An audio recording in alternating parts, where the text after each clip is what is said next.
रामाय रामभद्राय रामचंद्राय वेदसे नाथाय रघुनाथाय सीतायां पतये नमः। ओम त्र्यंबकं यजामहे सुगंधिं पुष्टिवर्धनम् उर्वारुकमेव बंधनान् मृत्युर्मुक्षयमामृतात्। आज व्यासपीठावर उपस्थित सर्व अखिल भारतीय षडदर्शन साधू समाज, पूज्य गुरुदेव, ज्या कार्यक्रमासाठी आपण सर्वच भक्त भक्तवती माता उपस्थित आहात, ते आपल्या सर्वांचे हृदयस्थ अभिन्न आत्मा राष्ट्रसंत श्री श्री 1008 स्वामी सोमेश्वरानंद सरस्वतीजी महाराज। आताच आपण येताना बघितलं, बऱ्याचशा त्यांनी केलेल्या कार्याचं रांगोळीच्या स्वरूपामध्ये महिलांनी नामोल्लेख केला आणि ती 1 सीडी 2 सीडी 3 सीडी अशा 20-25 पायऱ्या त्या आहे। गुरुदेवांच्या एकूण 50 वर्षाच्या संघर्षामध्ये काय काय त्यांनी संघर्ष केला किंवा काय काय कार्य केलं, त्या कार्याचा थोडासा आलेख त्यांनी दिलेला आहे। गुरुदेवांच्या या कार्याला आपण सर्व साधू समाज साक्षी आहात, सर्व भक्तही साक्षी आहात। ज्या कार्यातून, ज्या श्रमातून ते इथपर्यंत पोहोचले, ते श्रम कमी नाही। आजचा हा त्यांचा जन्मदिवस नसून हा प्राकट्य उत्सव आहे, प्रकट दिन आहे। त्यांनी केलेली साधना, त्यांनी केलेल्या तपश्चर्या आणि त्या तपश्चर्याचा हा 50वा वर्धापन दिन म्हटलं तरी काही हरकत नाही।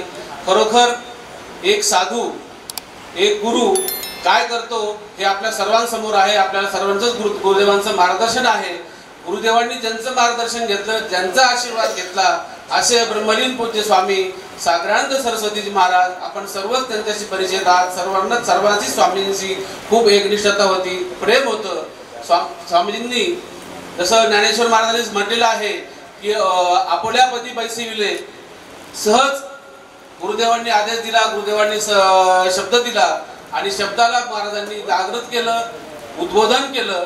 समाजाशी त्यांनी एकनिष्ठ राहून समाजामध्ये ते उद्बोधन, ते गुरुमंत्र किंवा त्यांनी दिलेला मार्ग हा प्रेरणा स्रोत ठरला, पेरला आणि ते धर या मानवधनाच्या स्वरूपामध्ये आज या सोमेश्वर चैतन्य या संस्थेमध्ये किंवा आपल्या या महाराजांच्या मठामध्ये, आताच आमचे विष्णू महाराज म्हटले की खांडववनामध्ये त्यांनी एवढा मोठा आश्रम उभा केला।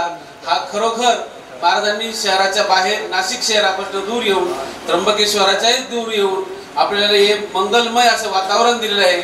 आज आपण दृष्टीने हे वातावरण बघतो, पहाड बघतो, ब्रह्मगिरी बघतो, ही तपस्थली आहे।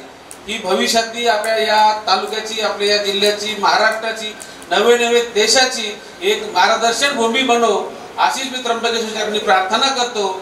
आणि महाराजांचं हे कार्य आपल्या समोर 50 वर्षामध्ये या राजरवाडी क्षेत्रामध्ये, या चक्रतीर्थ क्षेत्रामध्ये त्यांनी जो विकास केला, सर्वच बांधवांना, आदिवासी बांधव असतील, आमचे गावातील ब्रह्मवृंद असतील, साधू समाज असेल, इतर भक्त लोक असतील, ग्रस्त आश्रमी जेवढे कोणी आले त्यांच्यापर्यंत पोहोचले, ज्यांनी शिष्यत्व स्वीकारलं, ज्यांनी नाही स्वीकारलं, सर्वांनाच मातृवत प्रेम करून त्यांनी सर्वांना उद्बोधन केलं, आशीर्वाद दिला आणि सर्वांचीच मंगल कामना केली। आणि या मंगल कामनेचाच हा दिवस आज मंगल स्वरूपात आपल्याला बघायला भेटतो।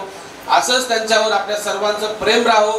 भगवान त्र्यंबकेश्वराचा, प्रभू रामचंद्राचा, हनुमंतरायाचा आशीर्वाद त्यांच्या पाठीशी राहो आणि त्यांच्याकडनं हे धर्म कार्य उत्तरोत्तर प्रगतीपथावर राहो आणि खूप मोठं धर्म कार्य होऊन एक वेगळं अधिष्ठान, एक प्रतिष्ठान या आश्रमाचं, या सोमेश्वर चैतन्य संस्थेचं एक भारतामध्ये मार्गदर्शक ठरवो, अशीच मी त्यांच्या या वर्धापन दिनाच्या निमित्ताने आपल्या सर्व साधू समाजांकडनं, आलेल्या भक्तांकडनं त्यांना शुभेच्छा देतो, शुभेच्छाचा खूप खूप साधुवाद देतो। आणि त्यांचं हे मार्गदर्शन आपल्याला आपल्या जीवनामध्ये खूप उद्बोधक राहो, आपल्या या स्नहस्थ आश्रमात आपल्याला आशीर्वाद प्रेरक राहो अशी अपेक्षा करतो।